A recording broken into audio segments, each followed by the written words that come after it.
সজল একটা প্রাইভেট কোম্পানির এমপ্লয়ি, ভালো ইঞ্জিনিয়ার, ভালো মাইনে পায়, বছরে 8-10 লাখ টাকার প্যাকেজ। ইএমআইতে একটা ফ্ল্যাট নিয়েছে, ফ্ল্যাটের ইএমআই চলছে। 2 ছেলে, বড় ছেলে এমবিএ করছে, তার জন্য এডুকেশন লোন চলছে।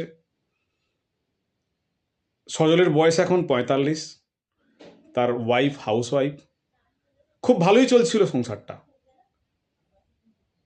সে যতদিন ঠিক ছিল সব ঠিকই চলছিল। হঠাৎ করে সজলের একটা অ্যাক্সিডেন্ট হয় অফিস যাওয়ার পথে। অ্যাক্সিডেন্টে তার মৃত্যু হয়। তো খুবই দুঃখজনক ঘটনা, কিন্তু এই দুঃখের মধ্যেও একটা কাজ, সে ভালো কাজ করেছিল। সে মারা যাবার ঠিক 2 মাস আগে একটা টার্ম ইন্স্যুরেন্স করিয়েছিল।